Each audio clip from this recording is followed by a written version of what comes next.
अध्याय 29वां।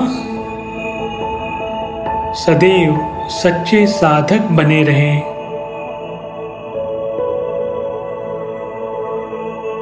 एक बार हम सभी मित्रों को दादाश्री जी के साथ एक आश्रम में रहने का सौभाग्यपूर्ण अवसर मिला।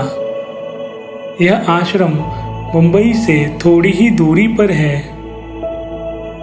हम सभी शाम के समय वहां पहुंच गए। आश्रम की ऊर्जा हमारे सत्र के लिए बहुत अनुकूल थी। वह आश्रम एक वृद्ध संत का था।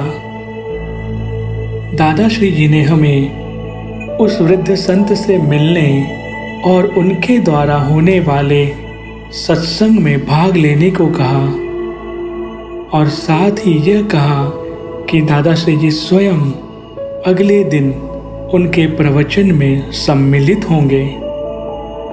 प्रवचन के शुरुआत में सभी ने वृद्ध संत को प्रणाम किया, परंतु मैं थोड़ा हिचकिचाने लगा और सोच रहा था कि मेरे जीवन में एक महान मार्गदर्शक हैं जिन्होंने मुझे इतना कुछ सिखाया है, तो मैं किसी और संत के सामने क्यों झुकूं? किसी और संत का प्रवचन क्यों सुनूं? बस इसी विचार से मैंने उनके चरण न छूते हुए प्रवचन में बैठ गया। प्रवचन के बाद दादाश्री जी ने हमें उनके अपने कुटीर में बुलाया। वह प्रवचन के विषय में पूछा। सभी मित्रों ने अपने अपने अनुभव बताए। जब मेरी बारी आई तो मैंने कहा प्रवचन ठीक ही था। दादाश्री जी ने कुछ पल मेरी ओर देखा। वे शायद मेरे भाव समझ गए थे। फिर हम सब कुटीर से बाहर जाकर अपनी अपनी साधना में व्यस्त हो गए। रात्रि में दादाश्री जी ने हम सभी का सत्र लिया जो सुबह तक चला। फिर उन्होंने हमें कुछ देर विश्राम करने को कहा, क्योंकि बाद में पुनः उन संत के साथ सत्संग था। किसी तरह से सही समय पर हम सभी सत्संग में पहुंचे और मैंने देखा कि दादाश्री जी पहले से वहां पर थे। अपना आसन ग्रहण करने से पहले दादाश्री जी ने वे वृद्ध संत के चरण स्पर्श किए।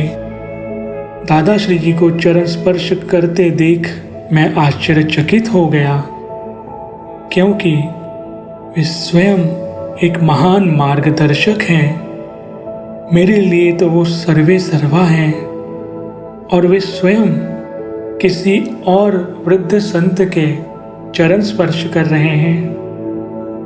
मैं शांति से वहीं बैठ गया। उसके बाद सत्संग में जो प्रवचन चल रहा था वह काफ़ी गहन था, इसलिए मुझे नींद आने लगी। मैंने दादाश्री जी की तरफ देखा। वे एक सच्चे साधक की भांति सब कुछ पूरे ध्यान से सुन रहे थे। एक सच्चे शिष्य की तरह स्थिर बैठे हुए थे। मेरे मन में यह प्रश्न निरंतर चल रहा था कि दादाश्री जी इस प्रवचन में क्यों आए हैं। उनके पास सब कुछ है, वे सब कुछ जानते हैं, वो तो इसके स्रोत हैं। मुझे बिल्कुल अच्छा नहीं लग रहा था कि हमारे दादाश्री जी एक साधारण संत के सत्संग में भाग ले रहे हैं। सत्संग के बाद मैं दादाश्री जी से मिला और अपना विचार उनके सामने व्यक्त किया। दादाश्री जी ने बड़े प्रेम से कहा, जीव किसी के सामने झुकने से कोई छोटा नहीं बन जाता है। हमें एक गुरु के स्थान का सदैव आदर करना चाहिए।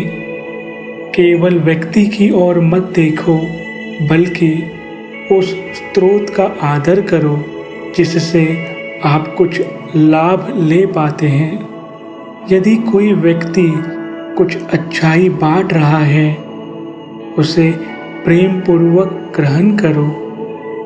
यदि आपके गुरु आपके मार्गदर्शक स्वयं किसी और गुरु को स्वीकार करते हैं तो आपको भी वही करना चाहिए। सदैव एक सच्चे साधक बनो।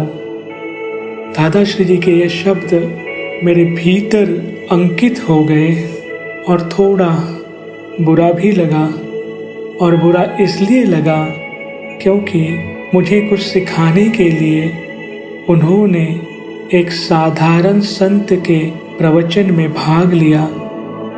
तब से मुझे जब भी अवसर मिलता है मैं सदैव सुनने और स्वीकृति की स्थिति में रहने का प्रयास करता हूँ।